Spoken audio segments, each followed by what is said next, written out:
साथियों, आप सभी को नमस्कार।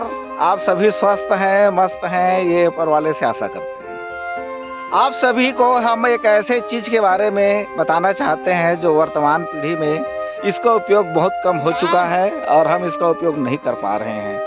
आधुनिकता के इस चकाचौंध में हम जिस तरह से आधुनिकीकरण के वजह से ट्रैक्टर, थ्रेसर, हार्वेस्टर आदि का उपयोग कर रहे हैं और कृषि में आधुनिक संसाधन आ चुके हैं, लेकिन आज भी हमारे गांव के बहुत सारे ऐसे किसान हैं जो उस आधुनिकता से दूर हमारी परंपरागत तरीके से जो कृषि की जाती है उसका उपयोग आज भी कर रहे हैं। उसी बीच में ये हमारे कृषि के लिए महत्वपूर्ण जो अस्त्र था महत्वपूर्ण बैलगाड़ी। जब भारत आज़ाद हुआ, भारत और पाकिस्तान का बंटवारा हुआ 1947 में, तो उस समय कुछ हमारे हिंदू जो पाकिस्तान के सीमा में चले गए थे, उन्होंने भी इसी बैलगाड़ी से वहाँ से इंडिया आए थे और कुछ इंडिया से पाकिस्तान गए थे। तो उस समय कृषि में इसका महत्वपूर्ण योगदान था। जब हम छोटे थे, मैं भी इसी बैलगाड़ी में बहुत लोगों का बारात गया था। उस समय जब हम इसमें बारात जाते थे तो उसमें बैल को उपयोग करते थे। बैल इसमें बांधे रहते थे और उसके गले में घंटी होता था जिसे हम जलाजल कहते थे। तो जो बाराती उस जलाजल से बंधे हुए बैलगाड़ी में बारात जाता था, उसकी इज्जत अच्छी होती थी। उस समय इसको था कहना चाहिए। तो चूंकि वर्तमान इस पे भागदौड़ ने, आधुनिकीकरण ने, ये हमारी संस्कृति, हमारी विरासत विलुप्त की कगार पे चली गई है। लेकिन हमारे आज भी बहुत सारे किसान ऐसे हैं जो इस परंपरागत संसाधन का उपयोग आज भी करते हैं और उस उपयोग संसाधन को आज भी सजो कर रखे हुए हैं। तो मैं ये दादाजी से निवेदन करूंगा कि एक एक इसके जो औजार हैं, इसमें जो लगा हुआ है, उसका नाम बताएंगे कि किसको किसको क्या बोलते हैं। आइए बताइए, किसको किसको क्या बोलते हैं। मैं थोड़ा चलिए बताइए, एक एक का जूड़ा बोलते हैं। हाँ, छत्तीसगढ़ी जूड़ा बोलते हैं जी। हाँ, जलाजल नहीं लगा उसमें, घंटी बंधाएगा मतलब वो जलाजल है। हाँ हाँ हाँ। और उसको बताइए ना, खिला को खिला। हाँ, सुंघेला छत्तीसगढ़ी में सुंघेला बोलते हैं। और उसको पट्टा को क्या बोलते हैं? पताड़ी। हाँ हाँ हाँ। और आगे क्या क्या है, पूरा एक एक चीज का बताइए। हाँ, ये धुरा, वो जिसको बैलेंसिंग करने के लिए बराबर इसी तरह से रख करके इसमें कुछ भी सामान को लोड किया जाता है। ये जूड़ा है। हाँ, वो जूड़ा है। ठीक। वो धुरा है। और ये जो दोनों पट्टे लकड़ी को एक साथ मिलाता है, इसको धुरखिला बोला जाता है। धुरखिला है ना।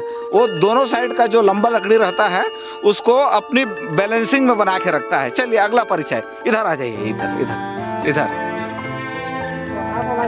आड़ा। हाँ, ताकि धान इधर से उधर ना गिरे, जमीन में ना गिरे। आड़ा। हाँ जी। बैसकी बोलते हैं। हाँ, धोकर। ठीक। हाँ, चक्का है, चक्का। और इसको बताइए ना, इसको। हाँ, खूंटा। कौन सा खूंटा है वो? धोकर खूंटा। हाँ, धोकर खूंटा। ठीक। और नहीं, ये आप चक्का का संक्षिप्त जानकारी दीजिए। चक्का बीच वाले को मूड़ बोलते हैं। हाँ, उसको आरा बोलते हैं। आरा 12 ठो रहता है और 2 आरा जिसमें लगा रहता है उसे पुठी कहते हैं, है ना। और पुठी 6 ठो रहता है ना। और इसमें ये रहता है, इसको क्या बोलते हैं? नहीं, ये जो लोहे का लगा है, मेर्रा। हाँ, और इसके अंदर जो लगा है उसको मोहबन बोलते हैं। हाँ, मोहबन बोलते हैं, है ना। और इसको अछान का ये खिला है। जैसे आपने महाभारत में पढ़ा, रामायण में पढ़ा होगा कि वो क्या है, दशरथ की पत्नी जब युद्ध चलते रहता है तो उस समय वो खिला टूट गया था दशरथ का, तो अपनी उंगली से, है ना। उसी की वजह से राम को वनवास हुआ था जी। चलिए और अगला परिचय दीजिए। हाँ, पीछे खूंटा। ठीक। हाँ, इसको क्या बोलते हैं? ये वाले खूंटा को, ये वाले खूंटा का नाम अलग है, बोर्रा खूंटा। हाँ, वो बोर्रा खूंटा। और ये जो अछान रहता है बीच में, इसको अपनी जगह पे रखने के लिए सेंटर में खूंटा पाया जाता है। बीच में इसको क्या बोलते हैं बाबा? बोर्रा खूंटा है ना, ये बोर्रा खूंटा। इस तरह से इसका आकार होता था और इसमें बीच में लगा रहता था, उसको क्या बोलते हैं? यहाँ से वहां तक बीच में पटनी। हाँ हाँ, नहीं उसको छत्तीसगढ़ी में क्या बोलते हैं? क्या पटनी बोलते हैं उसको? छाता पटनी बोलते थे, है ना। तो एक समय हम भी इस गाड़ी का, बैलगाड़ी का, भैंस गाड़ी का उपयोग करते थे और इसी में कृषि का पूरा धान वान सब लाते थे। यहाँ तक कि धान कुटाने के लिए लेके जाते थे तो इसी में लेके जाते थे। मंडी भी धान को बेचने के लिए जाते थे या राइस मिल में बेचने के लिए जाते थे तो इसी गाड़ी में ही लेके जाते थे।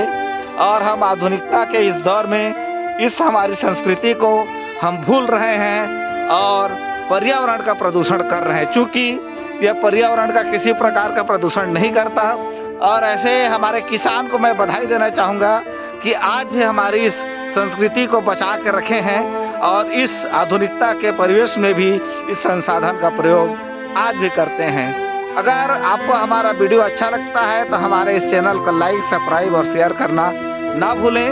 मैं इस वीडियो बनाने का उद्देश्य यही था कि हमारे बहुत सारे नौजवान बच्चे पीएससी या किसी भी प्रकार के कंपटीशन एग्जाम का परीक्षा देते हैं तो उसमें हमारी जो बहुत सारी छत्तीसगढ़ी भाषा की प्रश्न रहते हैं जिससे हमारे बच्चे फेल हो जाते हैं, नहीं जानते। तो मेरा कोशिश अगर उन बच्चों को थोड़ा सा सपोर्ट करता है तो आप हमारे इस चैनल को सपोर्ट करिए। जय हिंद, जय छत्तीसगढ़, बहुत बहुत धन्यवाद।